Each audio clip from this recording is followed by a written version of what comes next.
আজ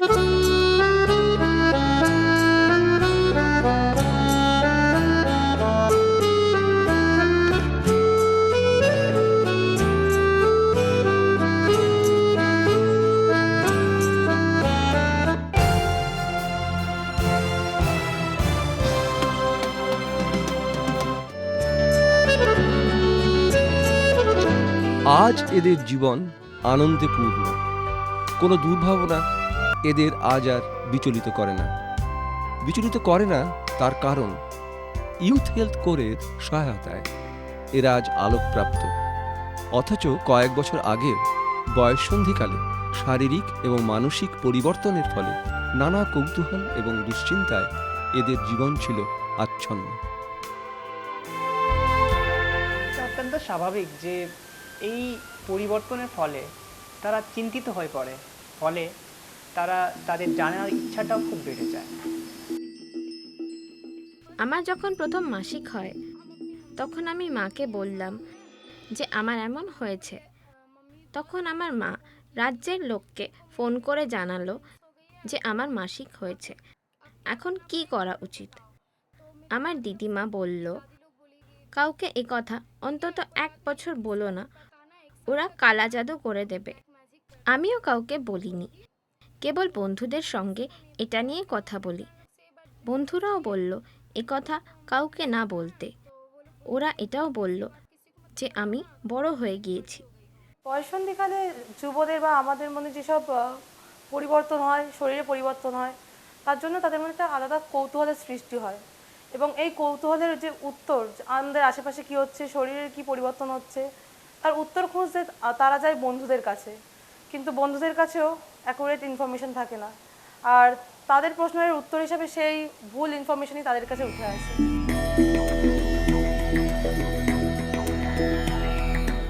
আমি ভীষণ ভয় পেয়ে গিয়েছিলাম।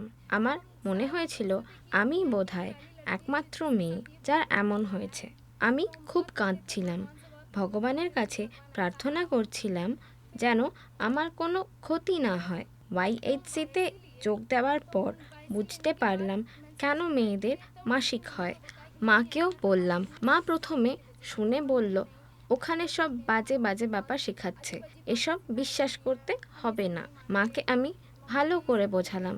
তারপর মা বুঝতে পেরে বলল, ঠিক আছে, তুমি যখন বলছো তখন হয়তো ঠিকই বলছো। ওরাও ট্রেনিং যেতে চাইলো যখন, তখন আমি বারণ করতাম, এসব বাজে জিনিস যাস না, ওরা বাজে শেখাবে। মেয়ে যেতে চাইলো, যাওয়ার পরে এসে আমাকে সব শেখালো, বোঝালো, মা ট্রেনিংটা কিসের হয় জানো, এই সব সম্বন্ধে এই নিয়েই ট্রেনিং হয়। আমার বিশ্বাস তৈরি হলো যে আমি একমাত্র মেয়ে নই যার এমন হয়েছে, আর এটা কোনো সমস্যা নয়, এটা অত্যন্ত স্বাভাবিক একটা ঘটনা।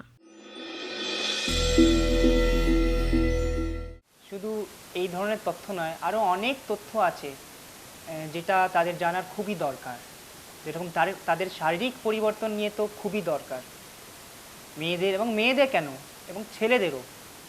যেমন এই বয়সে তাদের নানান ধরনের শারীরিক পরিবর্তন হচ্ছে, যেমন মেয়েদের স্তন বৃদ্ধি পাওয়া, ছেলেদের গলার স্বর পাল্টানো, যৌন অঙ্গে বাড়া এবং বিভিন্ন জায়গায় চুলের বৃদ্ধি, এগুলো খুবই দরকার তাদের জানার জন্য।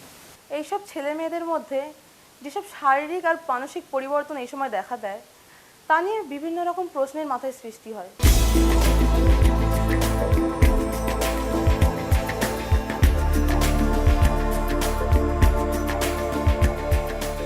এর উত্তর কোথায় পাবে তারা? মা বাবার কাছে যাবে।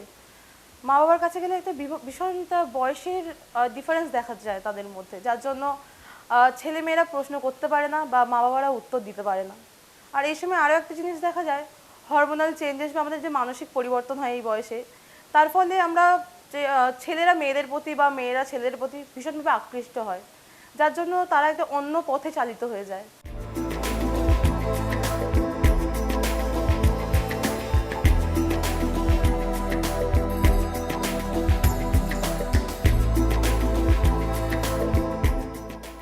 আমার লাইফে একটা খুব ভালো বন্ধু ছিল, বলা যেতে পারে খুব ভালো থেকেও অনেক ভালো। তার সাথে আমি খুবই ক্লোজলি জড়িয়ে গেছিলাম, বন্ধুত্বের দিক থেকেও, একটা ভালো বন্ধুর দিক থেকেও। কিন্তু সে আমাকে সবসময় একটু বেশি ক্লোজই চাইতো, শুধু আমাকে বলতে চাইতো কি আমার বাড়িতে কেউ নেই, যদি তুই আসিস, যদি তুই এটা করিস, তুই ওটা করিস। তো সবসময় ও আমাকে ফোর্সফুলি কোথাও না কোথাও একটা ফোর্স করেই যেত। কিন্তু আমি ভাবতাম কি না, ও তো আমাকে এত লাইক করে, আমার সুখে দুঃখে আমার সব জিনিসের সাথে থাকে, কিন্তু আমাকে তাহলে ফোর্স কেন করে? 2011-তে যখন আমি ওয়াইসিতে যাই চিলেন ইন্টারন্যাশনাল শহরের, তখন আমি ওখানে আমার ট্রেনিংয়ের সঙ্গে ফার্স্ট ট্রেনিংটা নিই, এবং ট্রেনিংয়ের মধ্যে আমি নিজেরই একটা ছবি দেখতে পাই। ওই ছবির মধ্যে আমি নিজেকে, মানে আমি নিজের সামনের ছবি দেখতে পাই, যে সেই মেয়েটা যে প্রেশার করছে, যে আমার ক্লোজলি বন্ধু ছিল, সেও আমাকে ঠিক একইভাবে প্রেশার করতো। তখনই আমি বুঝতে পারি মেন জিনিসটা কী, আর ও আমাকে কেন প্রেশার করছে। আমি তখন ক্লিয়ার হয়ে যাই পুরো, কেউ আমাকে পিয়ার প্রেশার নামক একটা জিনিস করতো, ও আমাকে ফোর্স করতো সব জিনিসে। ও আমার সত্যিকারের বন্ধু নয়, ও জাস্ট আমাকে চায় না, ও আমার শরীরকে চাই। কিন্তু আমি ট্রেনিংটা নিয়ে জানতে পারি যে কি না, ও আমার ভালো বন্ধু না। ভবিষ্যতে আমি এই ক্ষেত্র থেকে, এই দিক থেকে খুব সাবধান হয়ে যাই, এবং আমি বুঝতে পারি কে আমার সত্যিকারের বন্ধু আর কে না। এই বয়সে সাধারণত দেখা যায় যে বাবা মা থেকে বেশি বন্ধুরা ভালো হয়ে ওঠে, বন্ধুরাই সব হয়ে ওঠে, প্রধান হয়ে ওঠে, এবং ওদের কথাই সবসময় আমরা শুনি, মানে ছেলেমেয়েরা শোনে। তো সেই বন্ধুরা কিন্তু ভালো তো চায়, কিন্তু অনেক সময় বিভিন্ন ধরনের চাপ দেয়। এই চাপকেই আমরা বলছি পিয়ার প্রেশার, মানে বন্ধুদের চাপ। এবং এই চাপে পড়েই এবং মেয়েরা, যেটা আমরা আগে দেখলাম, একটা সেক্সের প্রেশার এলো তার উপরে। এই চাপটা উভয় ক্ষেত্রেই হতে পারে, ছেলেদের ক্ষেত্রে হতে পারে, মেয়েদের ক্ষেত্রে হতে পারে। ছেলেদের ক্ষেত্রে যেটা বেশিরভাগ দেখা যায় যে নেশার দিকটা একটু বেশি চাপ পড়ে বন্ধুদের ক্ষেত্রে, সিগারেটের নেশা, গুটখার নেশা। আমার বেস্ট ফ্রেন্ড ছিল একজন, তো আমি তার প্রত্যেক কথা শুনতাম, আমাদের আন্ডারস্ট্যান্ডিং খুব ভালো ছিল। ইভেন ওর সাথে অনেক কিছু আমরা শেয়ার করতাম, কিন্তু ও মাঝে অনেক রকমের নেশা শুরু করেছিল, নেশা করা, যেমন সিগারেট, গুটখা এসব শুরু করেছিল। বাট আমার এগুলো ভালো লাগতো না, আমি কিছু জানতাম না এই ব্যাপারে। কী হয়েছিল, মাঝেও আমাকে ফোর্স করলো যে খা, সিগারেট খেয়ে দেখ, কিছু হয় না। তো আমি প্রথমে ভাবলাম কিছু হয় না, বেস্ট ফ্রেন্ড হয়, ও বলবে কিছু ক্ষতি নিশ্চয়ই হবে না।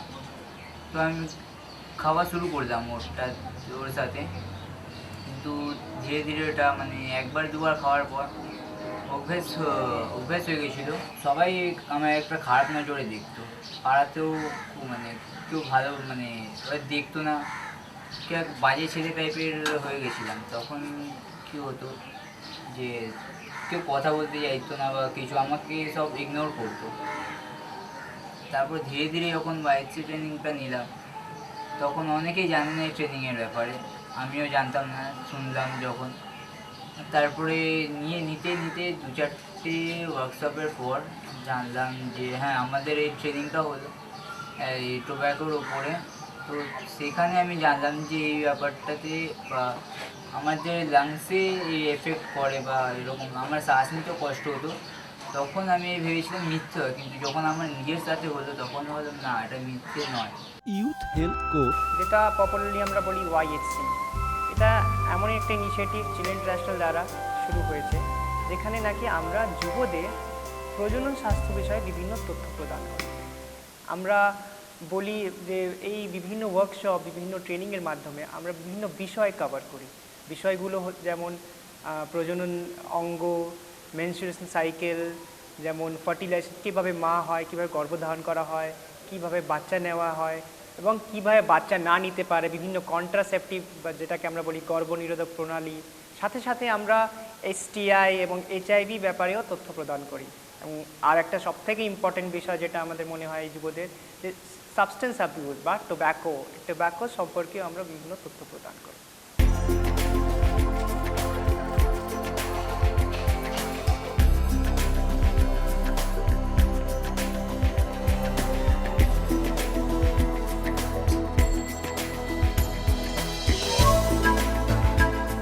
আমরা রেগুলার ওয়ার্কশপ অর্গানাইজ করি আমাদের পিয়ার এডুকেটরদের জন্য, যাতে ওরা সঠিক তথ্য পেতে পারে।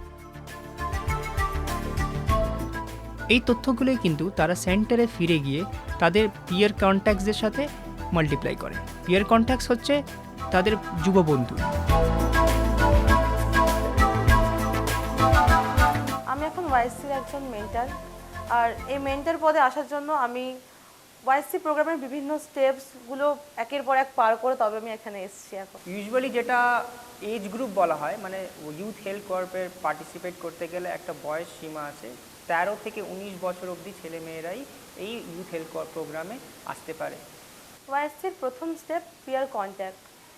পিয়ার কন্ট্যাক্ট হচ্ছে তারাই যারা আমাদের আশেপাশের, আমাদের এলাকার আশেপাশের ছেলেমেয়েরা যারা আমাদের এই বয়সের মধ্য দিয়ে যাচ্ছে এখন, তারাই পিয়ার কন্ট্যাক্টস, এবং তারা আমাদের এই সেন্টারে এসে ওয়াইসি ট্রেনিংটা নেয়।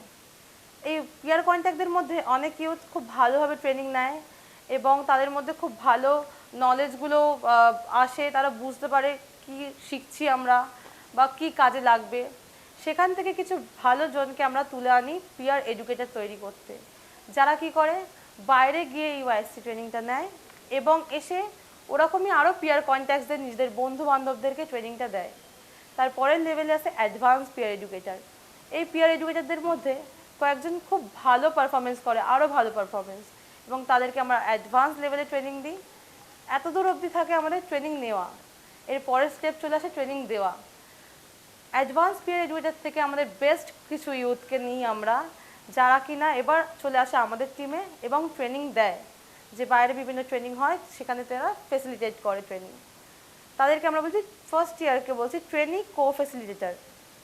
এরপরে আসছে কো ফেসিলিটেটর, যারা ট্রেনিংটা পুরো কন্ডাক্ট করছে। আরও যে বলতে পারি প্রোগ্রামটাকে নিজের হাতে রাখে, খুব ভালোভাবে ম্যানেজ করে, তারা হলো মেন্টার, যেখানে আজ আমি রয়েছি। তো এই 6খানা স্টেপ ওয়াইসির মধ্যে রয়েছে, 5খানা স্টেপ পার করেছি অলরেডি আমি, এখন আমি মেন্টার পদে রয়েছি। এই সাথী শিক্ষক বা পিয়ার এডুকেটররাই এই যাদের ট্রেনিং দেয়, যারা পিয়ার কন্ট্যাক্টস হয়, তাদের কিন্তু এরা ইউথদের কিন্তু একটা রোল মডেল হয়ে যায় এবং এদের মধ্যে ট্রেনিং নিয়ে এতটাই কনফিডেন্ট হয়ে যায় যে তারা বিভিন্ন চাপ এড়োতে পারে। এমনকি বাড়ির দিকেও যে বিভিন্ন রকম চাপ আসে, যেটা সব থেকে বড় বলতে পারি আর্লি ম্যারেজ বা আগে মানে কম বয়সে বিয়ে করার চাপটাও তারা এগিয়ে যাওয়ার কনফিডেন্ট হয়ে যায়।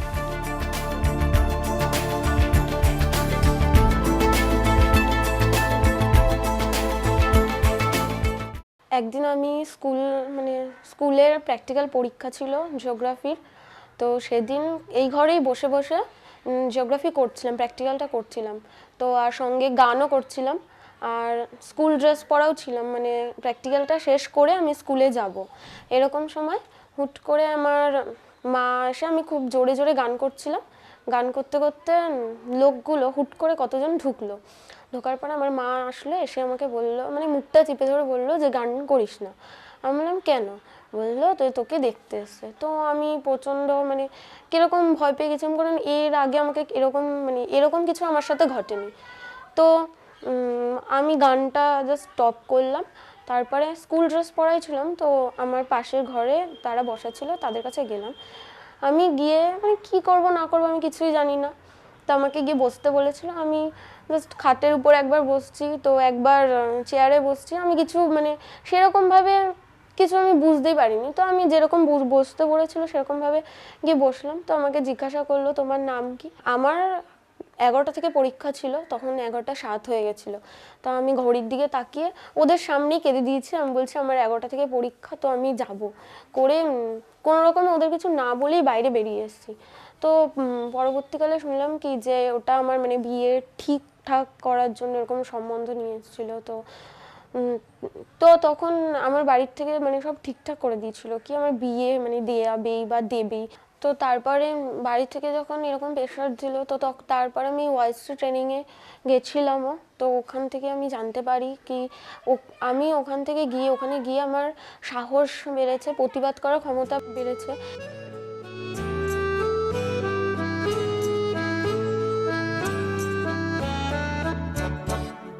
প্রাণ ভরিয়ে তৃষা হরিয়ে মোরে আরো আরো আরো দাও প্রাণ, প্রাণ ভরিয়ে তৃষা হরিয়ে মোরে আরো আরো আরো দাও প্রাণ। তব ভুবনে তব ভব ওয়াইএইচসির কাছ থেকে সঠিক তথ্য পাওয়ার ফলেই তারা না জানার অন্ধকার থেকে জানার আলোর দিকে এগিয়ে যায়। ভরিয়ে মোরে আরো আরো আরো দাও প্রাণ। আমাদের মধ্যে কে এমন আছে যে বয়ঃসন্ধিকালের সমস্যার মধ্যে দিয়ে যায়নি? সেই সময় যখন বুদ্ধি, মন, শরীর আর শরীর থেকে নিঃসৃত হরমোন তিনটে জিনিস তিন দিকে ছুটে চলেছে, তখন কোনোভাবে যদি এটা নিজের নিয়ন্ত্রণে না আসে, তাহলে মা বাবা আর সমাজের সঙ্গে সংঘর্ষ শুরু হয়ে যায়। কোনটা ঠিক, কোনটা ভুল কিছুই বুঝে ওঠা যায় না।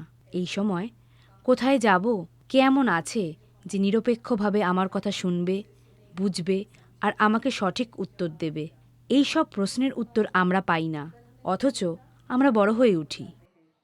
এই ওয়াইএইচসি প্রোগ্রাম এই সব প্রশ্নের উত্তর জোগানোর একটা প্রচেষ্টা, এক গোপনীয়, সঠিক ফ্রেন্ড ফিলোসফার গাইড হওয়ার প্রচেষ্টা।